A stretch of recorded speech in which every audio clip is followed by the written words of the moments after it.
Buscando ideas para nuevos videos, me llamó profundamente la atención cómo algunos objetos cotidianos pueden causar bastante daño. Entonces se me ocurrió algo: objetos peligrosos, ya sea por un mal diseño, una maldición, propiedades físicas y químicas, capacidad destructiva e incluso tensiones políticas y religiosas, objetos cuya historia o propiedades los convierten en una pesadilla. Ponte cómodo, trae algo para comer y disfruta del iceberg de objetos peligrosos.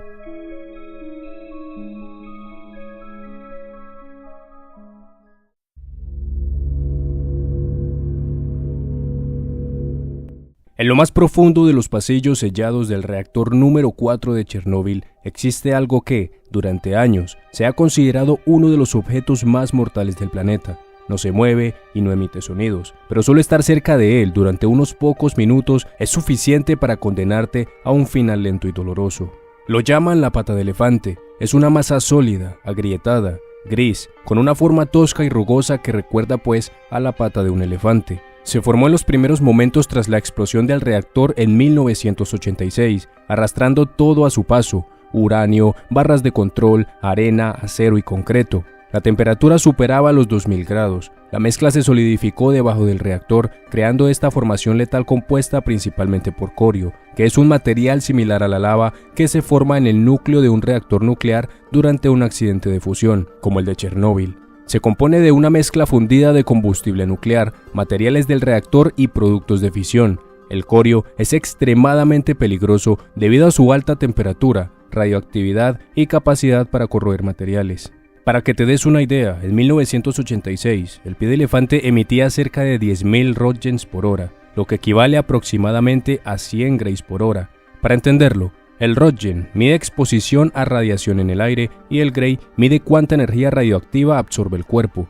Absorber un Gray ya puede causar náuseas y daños celulares. 2 a 5 Grays provocan vómitos, pérdida de sangre y falla del sistema inmunológico. 6 Grays o más causan la muerte en cuestión de días. Una exposición de 10 Grays destruye órganos vitales y acaba en menos de 48 horas. Estar frente al pie de elefante por solo 5 minutos en su estado original podía significar absorber entre 8 y 10 Grays, lo suficiente para fallecer en menos de una semana con síntomas extremos. La radiación es invisible, pero te destruye por dentro. Descompone el ADN y destruye las células en cuestión de minutos. Aunque hoy en día ha bajado considerablemente su letalidad debido a la desintegración natural de los isótopos más activos, sigue siendo extremadamente radioactivo y peligroso, y en sus inicios, claro, el objeto más destructivo y peligroso del mundo.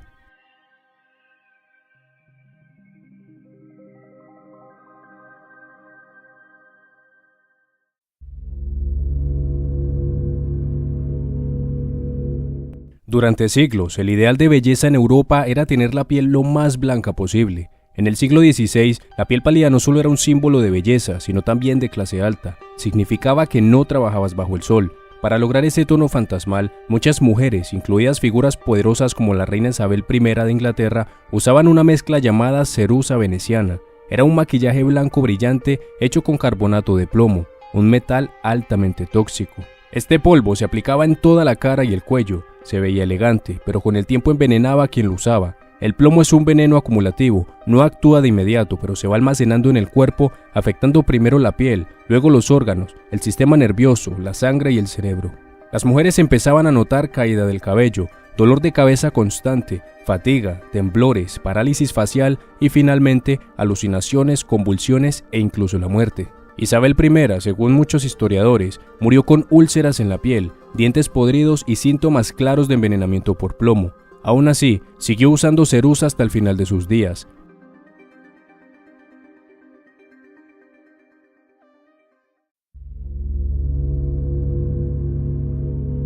Sí, ya sea cigarrillo o tabaco, es más que obvio el inmenso peligro que conllevan para la salud, pero lo incluí aquí debido a su historia. Durante siglos, el tabaco fue visto como un remedio natural. Cuando los europeos lo conocieron en el siglo XVI, tras los no tan amistosos viajes a América, lo adoptaron no solo como hábito social, sino también como medicina. Ellos pensaban que el humo del tabaco limpiaba los pulmones, calmaba los nervios y ayudaba con todo. Lo usaban para el asma y hasta para las picaduras de serpiente. En Europa del siglo XVII, médicos recomendaban fumar para combatir el resfriado o para estimular la digestión.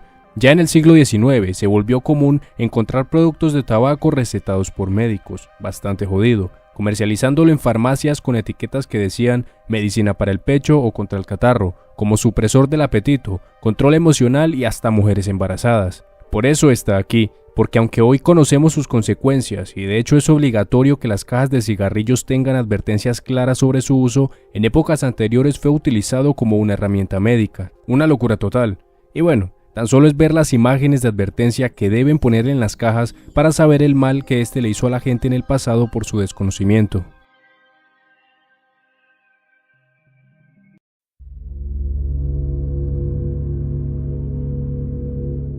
Ignoremos que una casa no es un objeto en el sentido estricto de la palabra, pero bueno.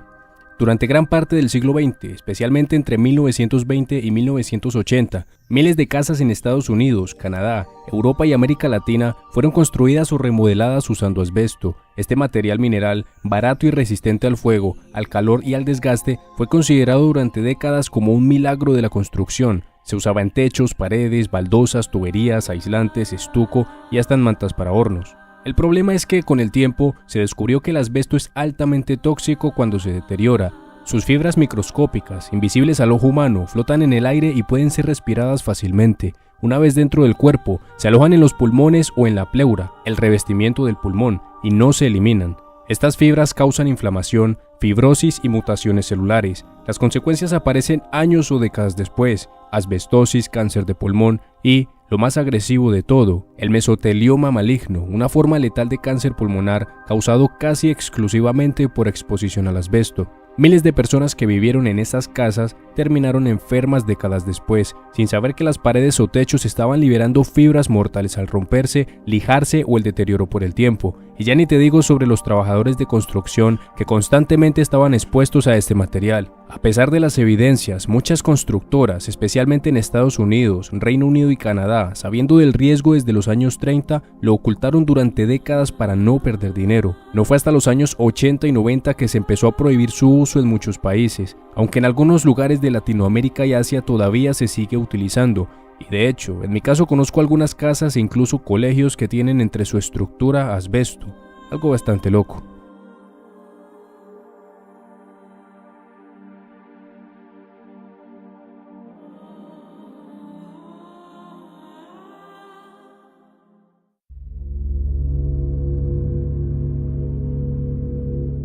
La estatua de Lemp es una pequeña figura de piedra caliza descubierta en Lemp, Chipre, en 1878. Mide poco más de 15 centímetros de alto y representa una figura femenina sin rasgos faciales detallados. Se cree que fue hallada entre 3.500 y 3.700 años atrás, probablemente como una deidad de fertilidad o protectora del hogar. Hasta ahí, nada fuera de lo común. Sin embargo, con el paso de los años, la estatua empezó a ser conocida como la diosa de la muerte por una serie de eventos desafortunados atribuidas a las familias que la poseían. La historia empezó a tomar fuerza cuando fue adquirida por Lord Elfont a finales del siglo XIX. Según varios relatos, él y 7 miembros de su familia fallecieron en pocos años. Luego pasó a manos de Ivor Manucci, cuya familia tuvo el mismo destino poco después de adquirirla. Luego, el señor Thompson Noel. Tanto él como su familia corrieron la misma suerte que los anteriores dueños. Finalmente, ocurrió con los familiares del arqueólogo Sir Alan Beaverbrook, quien la tuvo por poco tiempo, y aunque sus 2 hijos sobrevivieron, ellos finalmente la donaron. En total, se dice que al menos 21 personas fallecieron en circunstancias misteriosas después de estar cerca de la estatua o tenerla en casa. La estatua se encuentra en el Museo Real de Escocia, donde permanece hasta hoy, guardada en una caja de vidrio sellada.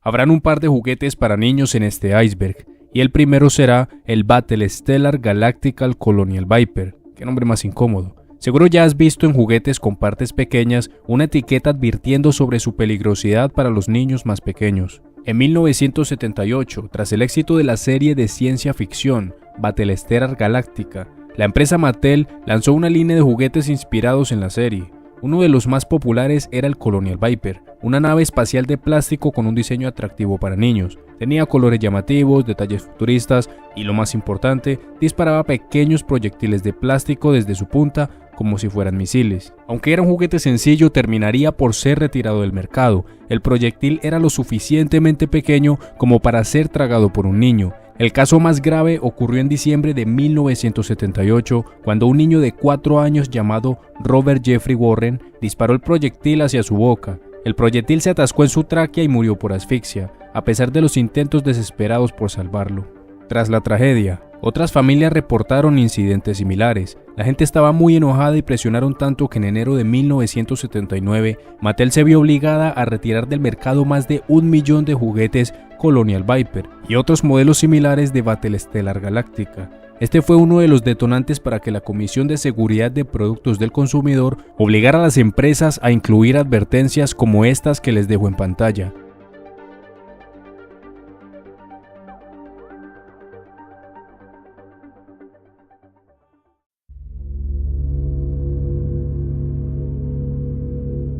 Hoy por hoy se utilizan termómetros variados, de pistola, infrarrojos, digitales, etc.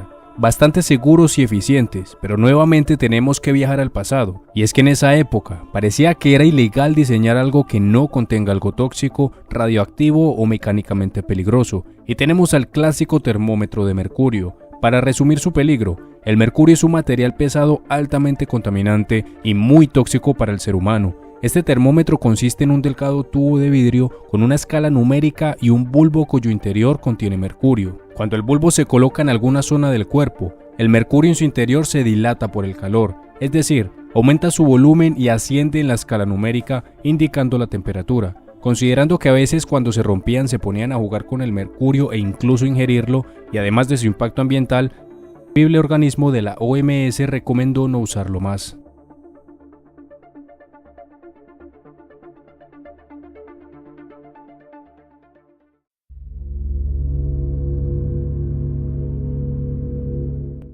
En los años 70 y 80, Hasbro vendía un juego al aire libre llamado Javelin Darts, grandes dardos de metal o plástico duro de unos 30 centímetros, con una punta pesada y estabilizadores traseros.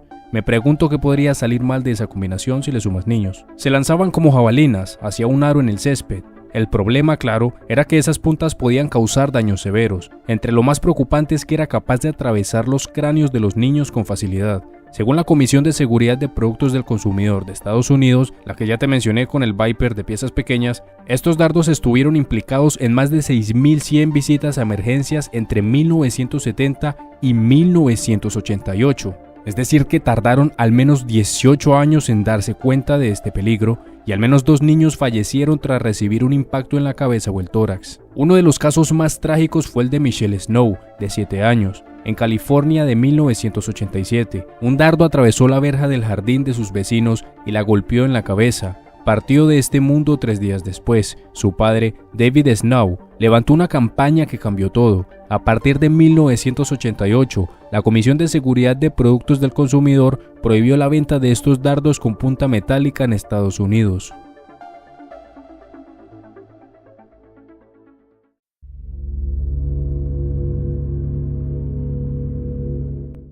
El auto más peligroso de la historia. Así es como muchos recuerdan al Porsche 550 Spyder que condujo James Dean el día en el que partió de este mundo. Era 1955. Dean, de apenas 24 años, había comprado el coche pocas semanas antes. Lo apodó Little Bastard, pequeño bastardo, y desde entonces nació una oscura historia. El 30 de septiembre, mientras se dirigía a una carrera en Salinas, California, Dean chocó de frente con otro vehículo. La colisión fue brutal. El Porsche quedó completamente destruido. Dean no sobrevivió, su acompañante sí, pero con fracturas múltiples. Pero lo que ocurrió después fue incluso más inquietante. El auto, o lo que quedaba de él, fue adquirido por George Barris, un diseñador famoso de autos para Hollywood. Apenas llegó al taller, el coche se cayó de la grúa y aplastó las piernas de un mecánico. Luego, comenzaron a venderse piezas sueltas del vehículo. El motor fue instalado en un coche de carreras por Troy McHenry, quien también falleció al chocar contra un árbol en plena carrera. Otro corredor, William Screed, usó la transmisión del mismo Porsche y también terminó en el hospital tras perder el control del auto. Incluso los neumáticos que venían del pequeño bastardo explotaron sin razón en otro auto. El auto parecía no querer ser desmontado, como si arrastrara con él una energía densa, difícil de explicar. En 1960, lo que quedaba del coche fue transportado a Florida para una exhibición, pero desapareció misteriosamente dentro del remolque que lo transportaba. Nadie forzó las cerraduras, nadie vio nada, simplemente ya no estaba. Hasta hoy, nunca volvió a aparecer, no está en ningún museo, no hay registro legal de su paradero, solo quedan fotos, testimonios y una historia bastante oscura.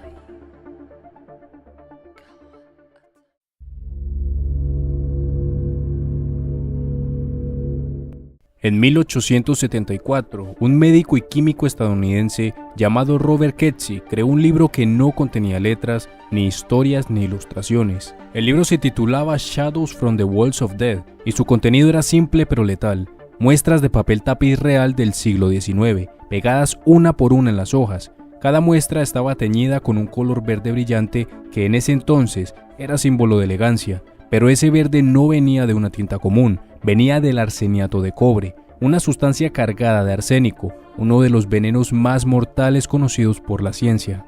Kedzie no hizo este libro como arte, lo hizo como una advertencia, para demostrar que las paredes de miles de hogares estaban lentamente envenenando a sus habitantes. El arsénico usado en el papel no solo era tóxico al tacto, se evaporaba en pequeñas partículas con la humedad y el calor de las casas, y esas partículas se respiraban, día tras día, familia tras familia, de forma silenciosa. Personas que enfermaban de la nada, con vómitos, fatigas, llagas, pérdida de peso, convulsiones y que fallecían sin que nadie sospechara de la decoración de su propio hogar. Kedzie imprimió 100 copias del libro y las envió a bibliotecas y universidades, pero el libro era demasiado peligroso. Con el tiempo, la mayoría fueron destruidas. Hoy solo existen 4 ejemplares. Uno de ellos está en la Universidad de Michigan, guardado bajo vidrio, en condiciones controladas y clasificado como material peligroso. Nadie puede hojearlo sin guantes, mascarilla y permiso especial, porque sigue siendo tóxico. Las páginas siguen desprendiendo veneno 150 años después.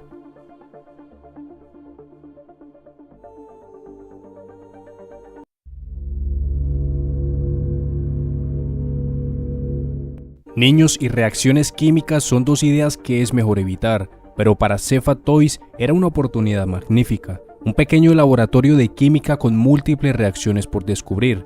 Aunque suene estúpido y peligroso, eso es lo que ofrece el antiguo quimicefa. Si fuiste niño en España entre los años 70 y los 90, probablemente tuviste uno de estos o conociste a alguien que lo tenía. Se llamaba quimicefa y era básicamente un laboratorio químico, pero para niños. Sí, niños. Te lo vendían como un juguete educativo, algo con lo que podías aprender ciencia en casa, y a simple vista parecía inofensivo. Una caja grande, colorida, con tubos de ensayo, matraces, pinzas metálicas y frasquitos con polvos extraños. Y eso es justo lo que lo hace tan inquietante. Este juguete traía químicos reales, nada de imitaciones, nada de plastilina. Venían cosas como sulfato de cobre, bisulfato sódico, nitrato potásico, cloruro de amonio, limaduras de hierro e incluso un mechero de alcohol con una llama real. Había instrucciones que te decían literalmente que calentaras sustancias sobre una moneda. Algunas mezclas generaban gases inflamables, otras podían explotar si no las manejabas bien, y esto lo usaba un niño de 10 años, solo,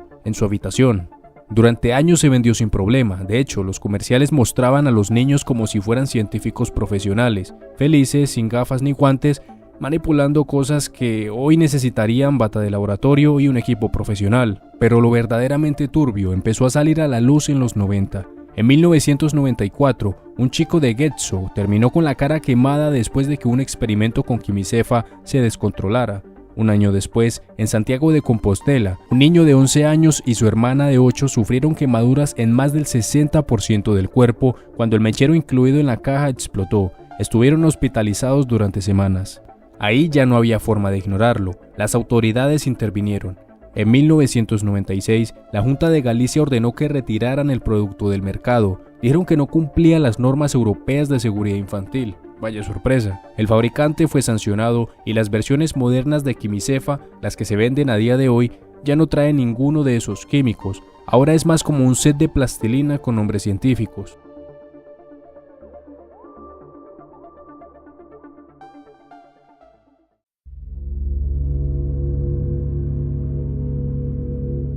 Continuando con química y la grandiosa idea de hacer que los niños se desvivan usando juguetes peligrosos, te presento la Austin Magic Pistol. A simple vista, parecía una pistola de juguete como cualquier otra. de esas que lanzaban bolas de plástico o tapones de corcho, pero no. La Austin Magic Pistol, vendida en Estados Unidos entre los años 40 y 50, era otra cosa. Era algo particularmente peligroso y nuevamente estúpido.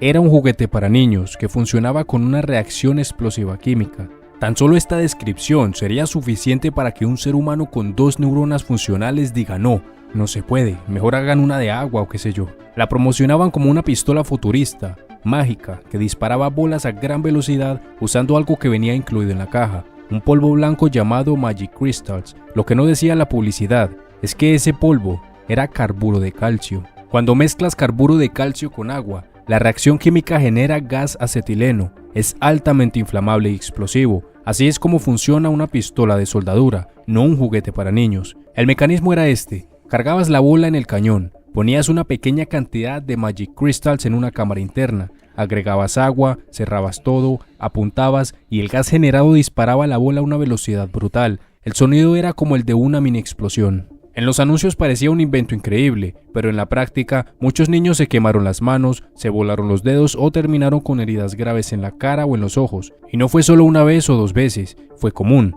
tan común que con el tiempo las autoridades comenzaron a sacar estos juguetes del mercado. Incluso esto me parece una estupidez. Solo era ver un niño usar una de estas para entender de una vez por todas que no era un juego, y aún así para mí tardaron un poco más de lo debido en prohibirlas, considerando que ya de por sí fuera un milagro que salieran al mercado. Además del riesgo de explosión, el gas acetileno acumulado dentro del cañón podía hacer que la presión reventara toda la estructura, lanzando fragmentos de metal o plástico a la cara del niño que disparaba. Él o las personas que lo diseñaron eran unos ídolos. Mecanismo peligroso, reacción química peligrosa, proyectil peligroso y por si acaso esto no es suficiente te explotaba la pistola entera. A día de hoy, la Austin Magic Pistol es considerada uno de los juguetes más peligrosos jamás creados. De hecho, si buscas una en eBay o en colecciones privadas, verás que no te la venden como un juguete, lo catalogan como un artefacto explosivo antiguo o un objeto de riesgo, y en varios estados de Estados Unidos está prohibido poseerla cargada, como si fuera un arma de verdad.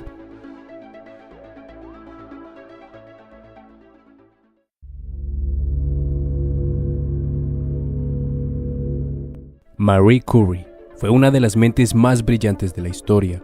Ganó 2 premios Nobel, descubrió el radio y el polonio y cambió para siempre la forma en que entendemos la materia. Pero en su época, la radioactividad era todavía un misterio. Nadie sabía que esa energía invisible, esa que hacía brillar las sustancias en la oscuridad, podía acabarte lentamente. Y por eso, todo lo que Marie tocaba, todo lo que usaba día a día, se convirtió en un peligro latente.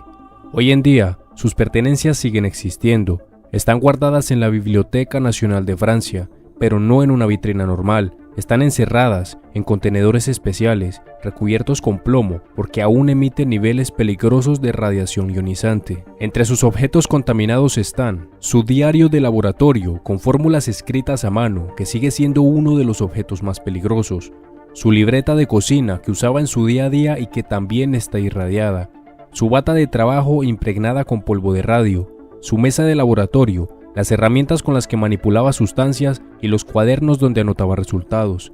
Incluso algunos libros de su biblioteca personal quedaron contaminados con partículas invisibles.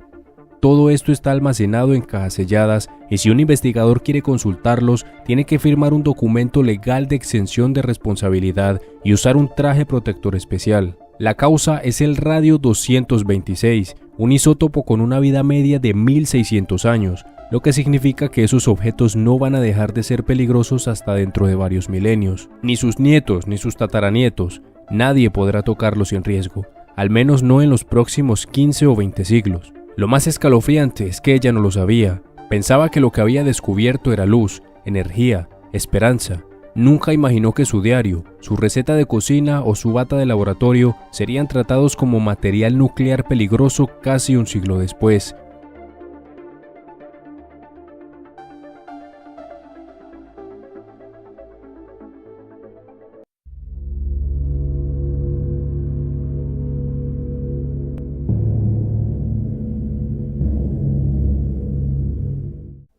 Durante siglos, se ha creído que existe un objeto capaz de decidir el destino del mundo. Se trata de una lanza.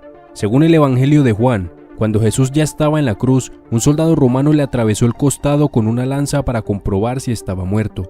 Ese soldado fue bautizado siglos después como Longinos, y su arma se convirtió en una de las reliquias más enigmáticas de la historia. Desde entonces, la leyenda dice que quien posea esa lanza no solo tiene poder, sino que controla el destino del mundo, pero también que quien la pierda va a morir inevitablemente.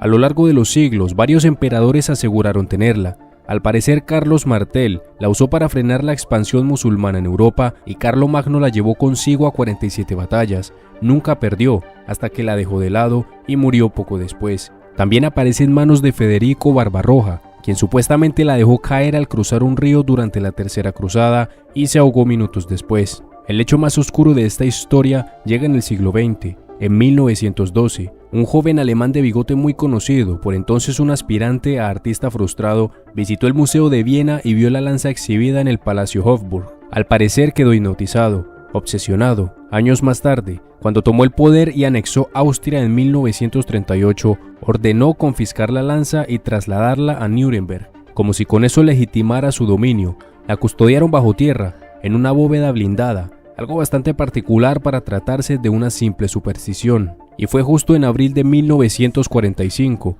el mismo día en que las tropas estadounidenses recuperaron la lanza, que el líder alemán se desvivió en su búnker de Berlín. La lanza había cambiado de manos y otra muerte se sumaba a la lista. Hoy la lanza está de nuevo en Viena, encerrada en el Schatzkammer de Hofburg. Aunque hay más de una lanza, una en el Vaticano, otra en Cracovia y otra en Armenia. Todas reclaman ser la original. Ninguna ha sido confirmada por completo, pero la lanza de Viena es la que arrastra más historia, más conflictos y más tragedias detrás. Fue descrita por el historiador Trevor Ravenscroft en su libro La lanza del destino como la obsesión secreta del bigotón y el objeto maldito que definió su caída. Aunque muchos expertos consideran exagerado ese enfoque, los registros están ahí. La lanza realmente fue trasladada a Nuremberg, realmente estuvo en posición del Tercer Reich y realmente volvió a Viena cuando el pintor frustrado pasó a mejor vida. Una simple lanza, pero con una historia bastante aterradora.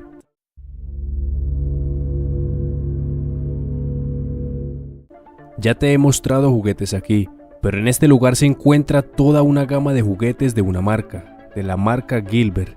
Al parecer querían crear juguetes para promover la ciencia entre los niños. Hasta ahí todo bien, pero como siempre, ignoraron que los usuarios serían niños que desconocen la peligrosidad de ciertos procedimientos o propiedades de la materia, y decidieron crear múltiples juegos con características nefastas y absurdas que ponían en peligro ya no solo a los niños, sino a todos los que pudieran estar cerca de dichos juguetes. En 1950, en plena era del entusiasmo atómico, la compañía A.C. Gilbert lanzó un juguete que hoy parece una broma aterradora, el Gilbert U-238 Atomic Energy Lab, un kit que no era de cartón, ni de mentiras, ni de ciencia ficción. Era un laboratorio nuclear real, hecho para niños. Su contenido, 4 minerales radioactivos auténticos, entre ellos autunita, carnotita y uranitita, que contenían uranio. Venían en frascos cerrados con las muestras visibles y activas. Tan solo esta descripción es absurda, casi imposible de creer que una compañía sea capaz de crear tremenda bestialidad.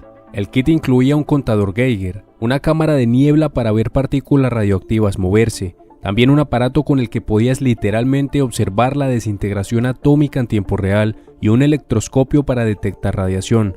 Junto a eso, se incluía una historieta y un manual que enseñaba a los niños cómo rastrear fuentes de radiación gamma dentro de su propia casa. El juguete se vendía como educativo, avalado por la Oak Ridge Laboratories, y aunque en teoría la radiación no era letal si no se abrían los frascos, el simple hecho de dejar estos materiales radioactivos al alcance de niños fue una absoluta locura. Si uno de esos frascos se caía o se abría, la exposición inmediata era directa, sin ninguna protección. Para colmo, en 1950 no había advertencias de seguridad, ni guantes, ni gafas, ni mascarillas. Vamos, que jugar con esta cosa era menos segura que hacer malabares con objetos afilados. Pero lo más inquietante es que este no fue un caso aislado. La marca Gilbert parecía competir consigo misma para lanzar el juguete más peligroso del planeta.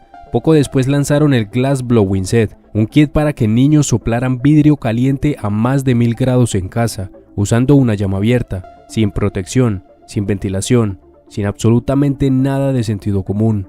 También vendieron un juego de electricidad estática que incluía una bobina de inducción capaz de dar descargas fuertes si se manipulaba mal. Hubo otro set que enseñaba a fundir metales, y hasta un motor de vapor en miniatura que operaba con etanol inflamable, con válvulas que podían explotar si se tapaban. Básicamente diseñaron juguetes con todos los peligros habidos y por haber: fuego, vidrio, materiales radioactivos, electricidad, química, bueno, múltiples opciones para que los niños se intoxicaran, absorbieran radio o explotaran directamente.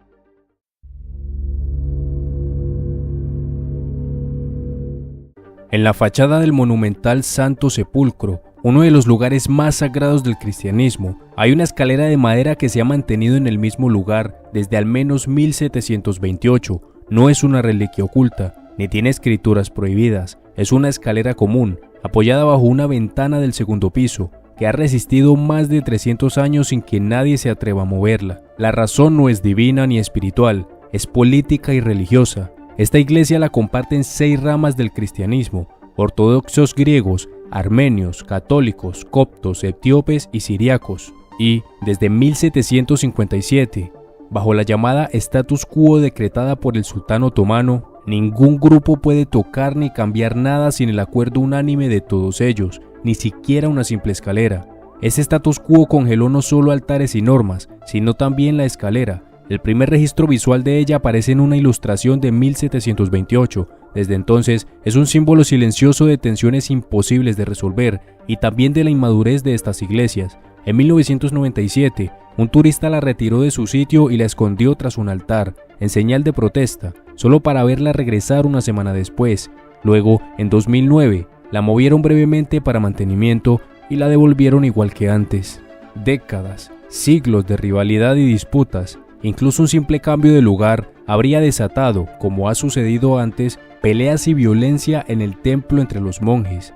Así que ahí está, una escalera sin dueño, una escalera inmóvil, pero no olvidada. Una escalera que sigue ahí no por su santidad ni por historia, sino por miedo de que moverla signifique romper el delicado equilibrio del supuesto lugar más santo de toda Jerusalén.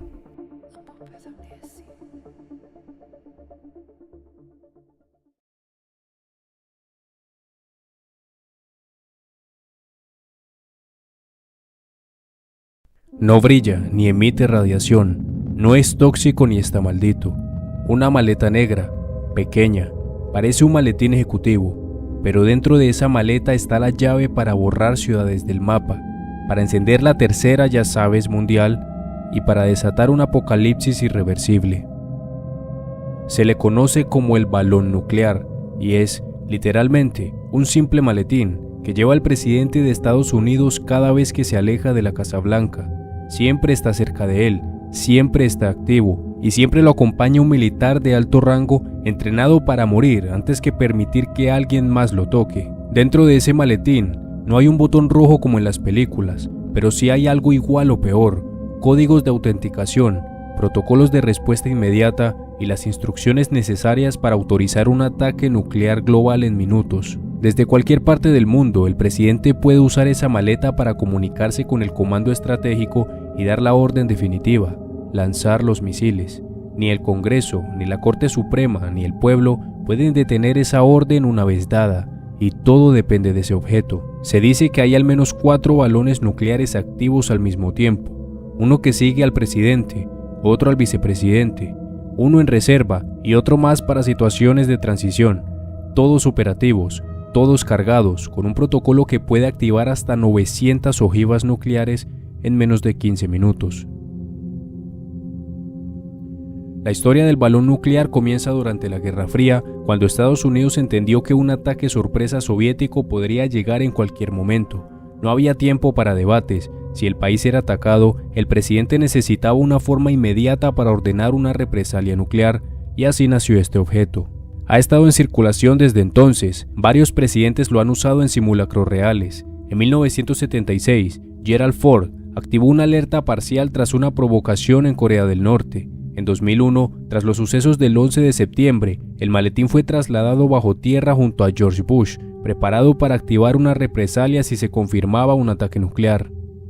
Hay una tarjeta que el presidente lleva consigo, llamada la Biscuit. Tiene los códigos de identificación que se usan junto al maletín. Sin ella, no puede ordenarse un ataque. pero incluso eso ha tenido fallas. Bill Clinton llegó a perder su tarjeta durante meses y solo lo confesó después de haber dejado el cargo, un fallo que podría haber tenido consecuencias catastróficas. Y aunque el presidente tenga el maletín, no está solo. Debe confirmar su identidad, seguir un protocolo de varios pasos y dar órdenes que serán validadas por el Pentágono, pero si todo encaja, los misiles salen. Hoy en día, el balón nuclear es uno de los objetos más protegidos del planeta. No se conoce el contenido exacto de su interior, solo se sabe que contiene los dispositivos de autenticación, un sistema de comunicaciones seguras y un libro negro con todas las opciones de ataque posibles. Literalmente, un catálogo del fin del mundo. Lo más aterrador es que, aunque el maletín es simbólico, la decisión final depende de una sola persona. Un mal juicio, una crisis malentendida, un error humano. Y ese objeto, discreto y silencioso, puede convertirse en la herramienta más destructiva jamás creada, la capacidad de acabar con la humanidad en una simple maleta.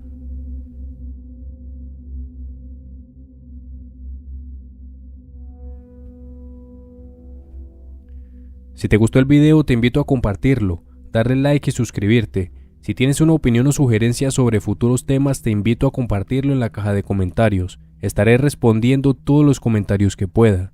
Sin más por decir, hasta la próxima.